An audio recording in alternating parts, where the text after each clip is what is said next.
bokk ci Sénégal bu ñu bëgg monsieur Dieye ñu ngi lay nuyu bu baax a baax. maa ngi lay fay bu baax Fatou Abdou di nuyu mbokk yi nekk ci plateau bi yëpp di ñaan yàlla am émission bu am njëriñ pour askan wi. voilà ñu am mbégte dalal sunu plateau Pape Malick Ndour di directeur général bu Prodac Pape Malick ñu ngi lay nuyu bu baax a baax. Fatou Abdou maa ngi lay fay di nuyu ñi nga xam ne ñoom laa seqal débat bi di am yaakaar ne sénégalais yi ak sénégalaises yi ñuy suivre seen kër dinañu gis njëriñ ci débat bi. émission bi ñu bokk ak sunu ay chroniqueurs ni ñu koy defee àjjuma bu jot Omar Faye ñu ngi lay nuyu bu baax. Abdou mais namoon naa professeur quand même. il faut ma wax ko quoi. donc di nuyu invité yi di nuyu sénégalais yëpp ak ñi nga xamante ni ne. chaque 22 heures ci àjjuma ji dinañ toog fi di seetaan Ndoumbelane. maa ngi nuyu sama xarit Pa Omar. Pa Matar ak Ndeye Dime. ñu ngi lay fay bu baax a baax monsieur Bassano aussi ñu ngi lay nuyu bu baax. waaw soxna si maa ngi lay nuyu di la fay di kontaan di ñëwaat fii ci émission bi parce que dama nekkoon ci examen baccalauréat nekkoon Saint-Louis di liggéey. maa ngi profité aussi nga may ma tuuti rek mu nuyu waa Ndar yëpp parce que Ndar dafa nekk dëkk boo xam ne dëkk Ndoumbelane la gis ni kon Bougane Gueye Dany moom xëy na ñaawul fa mu dëkk di nuyu taximaan yi ñëpp waaw ñoom Yërim Boy ak ñeneen. di nuyu aussi waa Thiès parce que Thiès aussi dafa nekk dëkk boo xam ne dañoo bëgg Ndoumbelane di nuyu suma proviseur Germain Kabou bu Sangué di nuyu suma censeur Youm ak ñoom André Mendy ak tous les enseignants yi nga xam ne pendant 1 mois 2 mois ñu ngi nekk ci ndox mi dans des conditions très difficiles di liggéeyal Sénégal vraiment di leen wax gàcci ngaalaama merci beaucoup. ñu lay jaajëfal bu baax a baax professeur Sanoussi Ba Cheikh Oumar Talla nuyu nañ la bu baax am mbégte dalal ci plateau bi. mais am mbégte dalal la fi aussi si plateau Ndoumbelane tey dafay ànd ak Dóor waar alors di nuyu téléspectateur wu Sen TV ñi nekk Sénégal ak ñi nekk ci bitim réew nuyu nag particulièrement waa Pikine comme ni mu koy defee mais nuyu aussi waa Fanaye ak waa Sinthiou Bamambé ca Matam. c'est important Ndeye Dimet Ndaw nuyu nañ la bu baax a baax. fay naa la bu baax a baax Fatou Abdou di nuyu ñi nekk ci plateau bi yëpp suñu chroniqueurs yi rawatina tamit suñu invité yi ñu am muy monsieur Pape Malick Ndour am plaisir dalal ko suñu plateau nuyu tamit bu baax a baax ki nga xam ne mooy Cheikh Tidiane Dieye aussi nuyu ko bu baax nuyu tamit ñu toog seen kër jamono ji dañu bàyyi xel Fatou. Amatar Diallo à côté de moi bonsoir. bonsoir Fatou Abdou bonsoir sénégalais ak sénégalaises yi nga xamante ni dañuy déglu ci la Sen TV ñi seetaan Ndoumbelane yëpp mais di nuyu waa Saint-Louis du Sénégal professeur. waa Saint-Louis bu ñu seetaan Ndoumbelane doomu ndax bee tax du Bougane bàyyi li ngay def waaw di nuyu Alassane Sow depuis Kaolack ak sa femme Alassane Sow ba yóbbanteem jot nañ ko di nuyu ñëpp daal Sénégal yëpp waa Colobane ak waa Saint-Louis du Sénégal. ñu lay fay bu baax a baax ni ñu ko waxee actualité la ñuy waxtaanee ñu commencé ci ki nga xam ne moom mooy Pape Malick ngay directeur général bu Prodac njiitu réew mi dem Macky Sall. dem na fi nga xam ne moom mooy Kër Massar dem na fa nag ak déjà bu dee communication la ñu ko mën a waxee anam goo xam ne na mu solo bëri luñ ci wax mais mu dem fa duggul ci ndox mi ban lecture nga am ci loolu. déjà Fatou Abdou damay may ma masawu ñi nga xam ne ñoom ñoo loru ci inondation yi donc masawu leen bu baax ñaan leen yàlla nattu bi mu leen teg mu tegi ko président Macky Sall nag su demee ci. Kër Massar di waxu inondation moi je pense que loolu lañ doon xaar ci moom laata muy dem sax d'ailleurs ñu ngi doon gis ñu bëri ñuy wax ne way président en principe war na fa mën a dem ne serait-ce que pour masawu leen xool ak ñoom mais dafa fekk rek président de la République sooy dem ci dëkk demul rek waru fa dem rek pour constater de visu li nga xam ne ku toog sa kër sax dina ko gis voilà donc dem na fa ak ay proposition yu concrètes yoo xam ne ñun ñëpp ñu ngi koy rafetlu wax na ko am na ay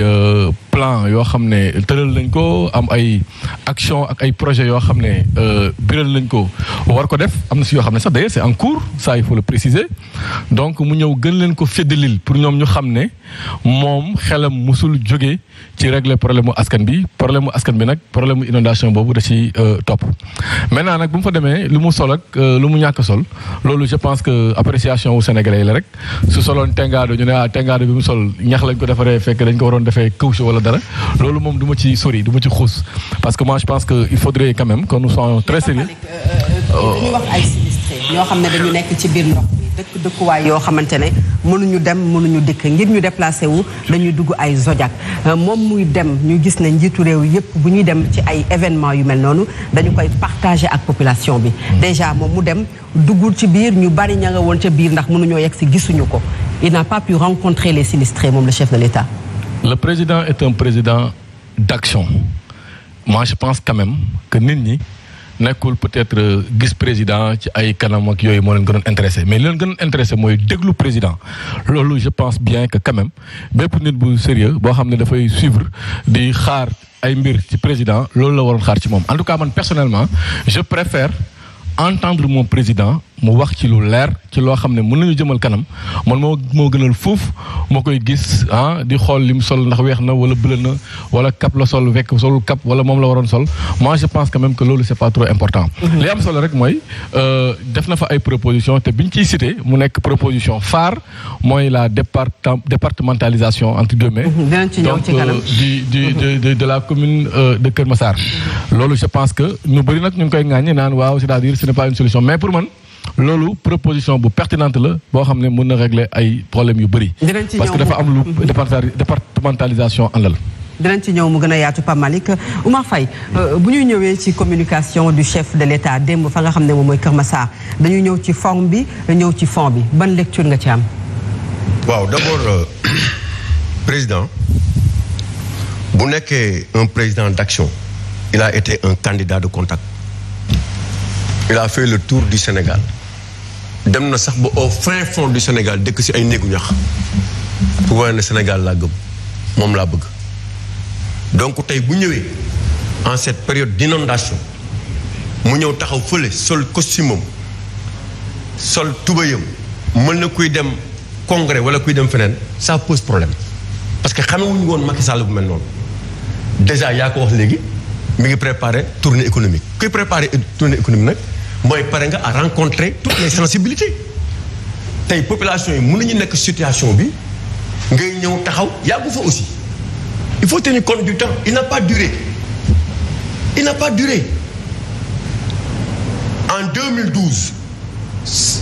le président de la République c'est en pleine nuit qu'il est parti dans la banlieue en nous proposant aujourd'hui un plan décennal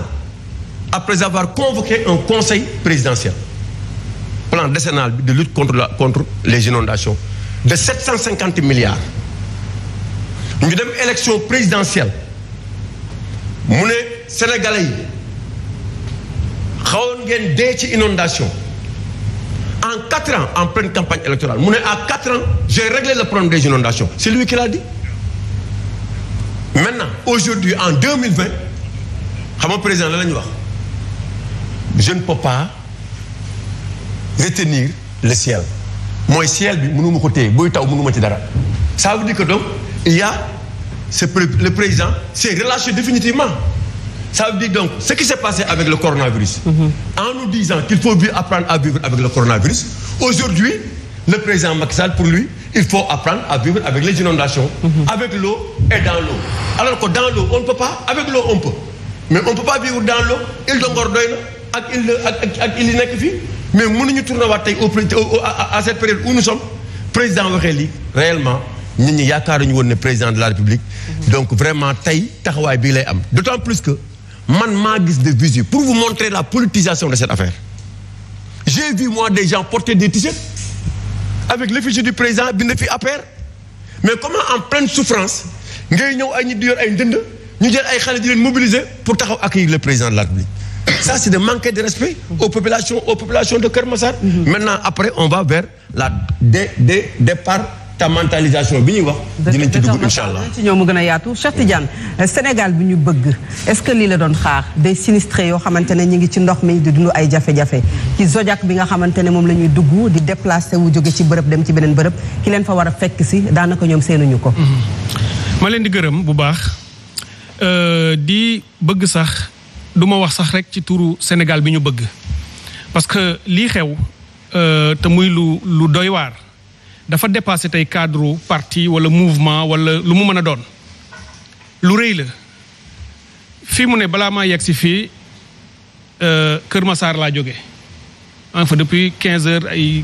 quelques ànd si ak ay jeunes Kër Massar may profiter ci seen antenne di leen nuyu di leen féliciter parce que jeunes yooyu ñun dañu am rek benn idée yëkkati ko ñu ne lii am ñun ñu mën a toog suñu kër tëdd di nelaw ay sénégalais nekk di vivre ci condition yii jaaduwul benn sénégalais boo mënul def dara itam war nga koo naqarlu mbaa nga dénoncé ko mbaa nga am loo ci jéem. mais toog defoo dara du lu jaadu romb nañu foofu tey. bi ma defee loolu dem gis nga boo gisee ay jeunes yu bokk APR ñu bokk PASTEF ñu bokk réew mi ñu nekk ci ay association ak ay artistes mën na ñëw ànd ñuy jéem dara ci lii ça veut dire que mbir mi jéggi na dayoo te ñoom ña fay dund xam nañu nii mu mel. moo tax ku mel ni président bu fa demee du dem bi mooy phénomène bi c'est pas le plus important parce que loolu la ñuy xaar ci moom c'est son rôle. président de la république bu sa askan nekkee ci jafe-jafe kenn warul la faa jiitu. wax ji mooy demin bi ak la nga fa wax ak la nga fa jëf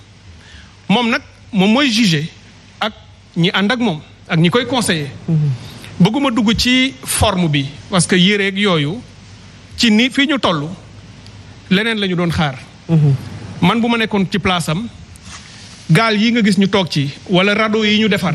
danaa fexe ba toog ci benn dugg ba ci biir kër yi. on parle li tax yére bi mooy dafa am nu ñuy demee ci koo xam ne dafa nekk ci ay jafe-jafe. effectivement parce que sinistré bu ñu gisee koo xam ne dafa loru da nga war a dem ak koo xamante ne di nga ko jàppale moo tax ñu tudd li nga xam ne mooy la forme de sa communication. moo tax mu bëgg ci laa bëgg yegg bi may wax nii.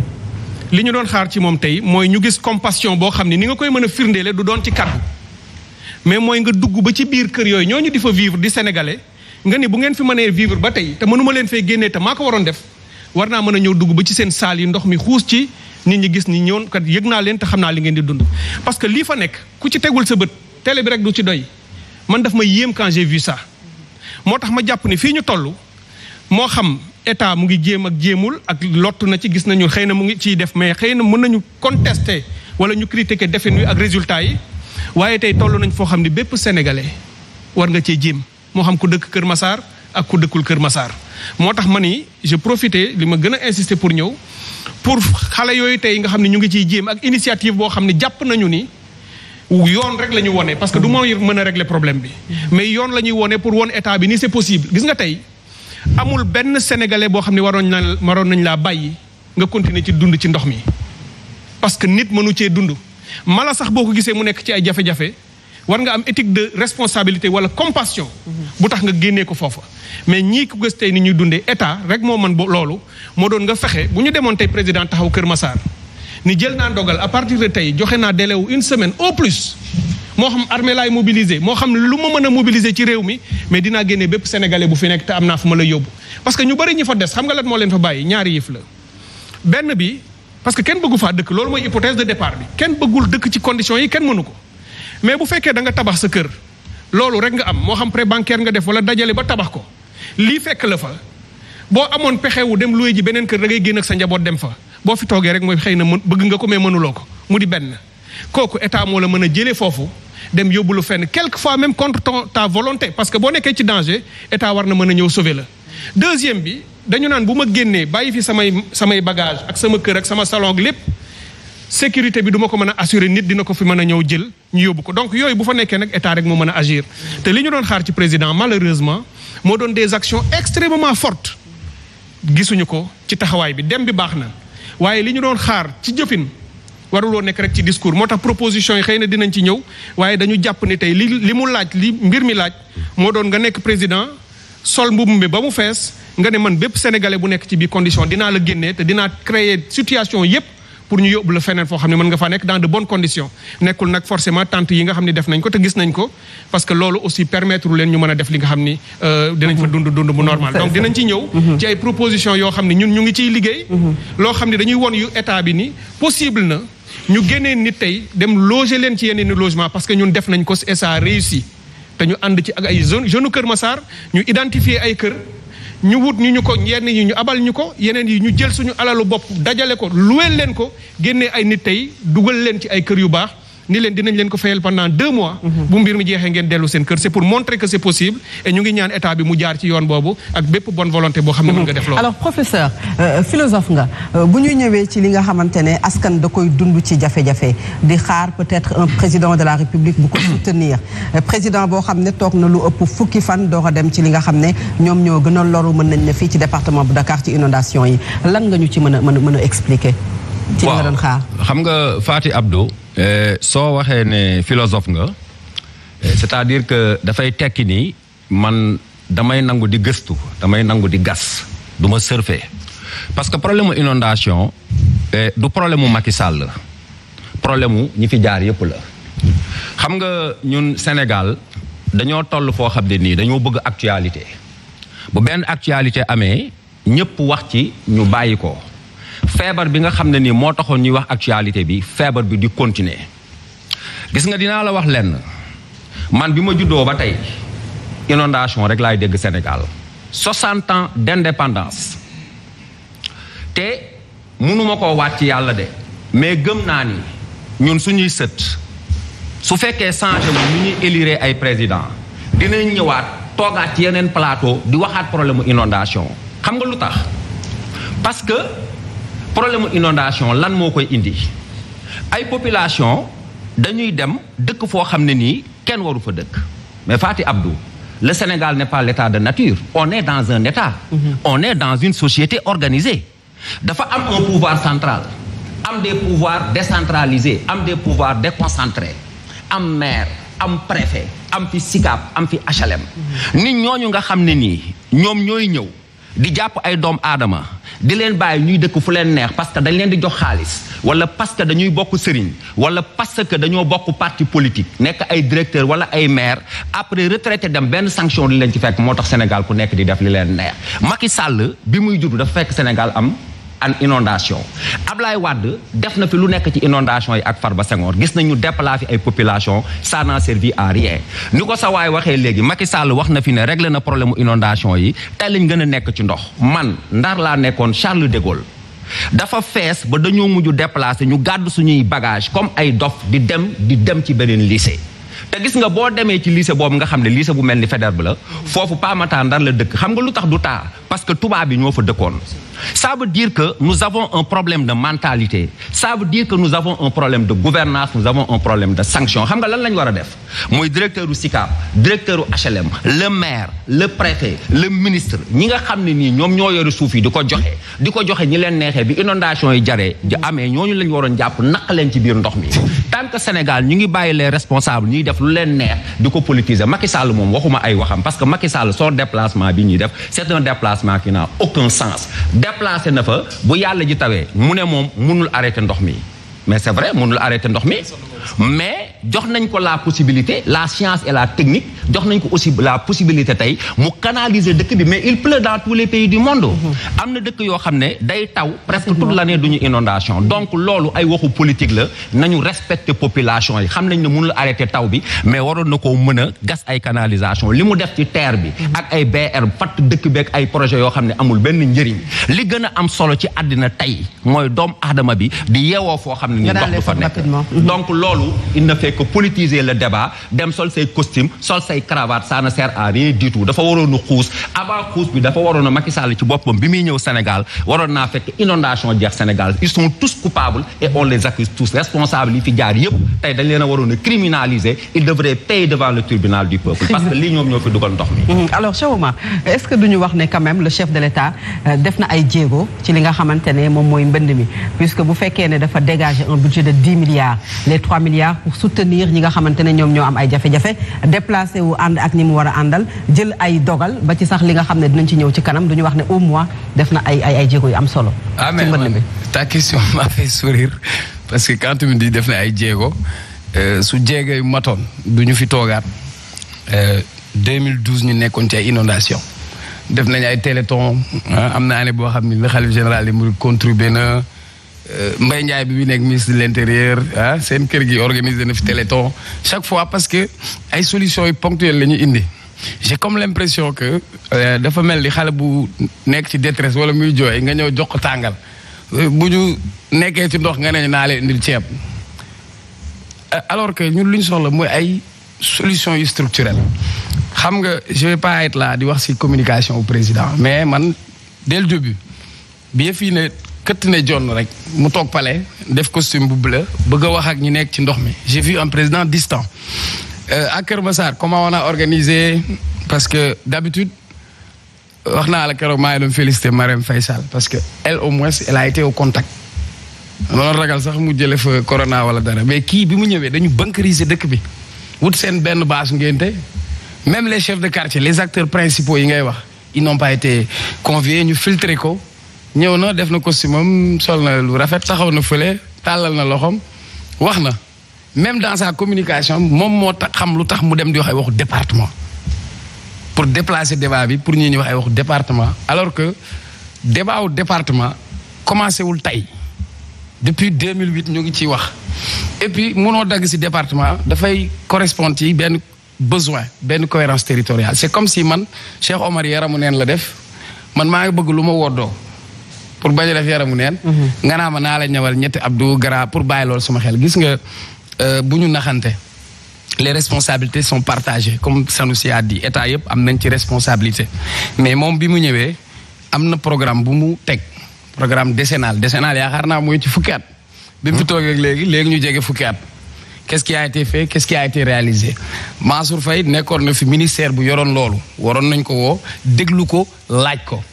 ñëpp ñi nga xamante ni seen responsabilité situé wu na ci ñan ñooy joxe suuf yi maire yi ñuy wax ñooy def délibération fu waay neex dagg kër gu am ndox ak zone bu amul ndox donc mënul ñëw foofu di def médecin après la mort pour nu wax ni bu kenn joxee di suuf fu nit am ndox beneen bi Kër Massar moo am ay gaal ay ndox yu verte mais tout au cours de Kër Massar y a des difficultés à Diamaguène par exemple vous allez à Yeumbeul Sud y a des difficultés am naa sama xarit boo xam ne ci ndox la nekk bi mu ma waxee ne ma amuñu sax yére buñ sol parce que seen lépp moo fa des c'est l'investissement de toute une vie pour Sénégal nga am fi kër wala nga am foo dëkk xam nga véritable urgence véritable débat du président egg na Kër Massar wala bañ na egg bu ko neex sax bu mu ñëw li ñuy xaar mooy solution bu structurelle mais li ñuy bëgguma dugg ci débat wu département mais en tout cas jàppal ni ñëwam Kër Massar bi pour man non événement la ci man parce que bi mu ne këtt ne jonn dans l'urgence on l'a pas vu il a préféré moom mu dem xaw ma CEDEAO wala xaw ma Niger fukki fan après il revient pour nous dire ay dinaa joxe ceeb ak ay dinañ leen jox ndimbal gars yi xam lu ñu soxla guddi yi ñu toll lu leen génnee ci ndox mi ensuite am na ku ko fàttali président duggoon na ci ñax mais lan moo ko teree man bu ma nekkee ci mbir ki ma ciy fekk si même boo ma fajalul sama soxla nga ñëw dugganteeg man ci ndox mi rek am na benn acte de sympathie mais gars yi bu ñu nekkee candidat wala ñuy wuti di nga gis ku xuus di nga gis sax ku naaw mais gis nga am na fu ñuy egg seen distance boobu ñu am dafa mel ni maa ngi doon wax fan yëpp di kaas naan président ñëwul Pikine gisuñu ko nangam sangam alors que toute une journée il devait faire une tournée parce que bi muy nekk candidat il faisait une tournée départementale gox bu ne mu dugg fa qu'est-ce qui l'a empêché mu egg Yeumbeul egg Diamaguène Sicap Mbao egg Mbao pour xool yan jafe-jafe la askan bi nekk parce que il n'a pas besoin de venir pour juger ni pour jauger la réalité sur le terrain alors Ndeye Dimet bu ñu gisee le chef de l'État dem unité 3 des Parcelles Assainies bi nga xam ne mi ngi Kër Massar alors que Kër Massar Parcelles Assainies 27 unités la 26 unités yi ñoom ñëpp daanaka mbënd mi impacté na leen mu préféré dem ci benn zone boo xam ne toutes les dispositions ont été prises pour que bu ñëwee ñëw bi jaar yoon lan moo mën a expliquer loolu ban lecture nga ci am. en tout cas lu doy waar la Fatou parce que xam nga c'est vrai que président mënul teg fépp tànkam si zone yi nga xamante ne ni dafa am ndox Kër Massar.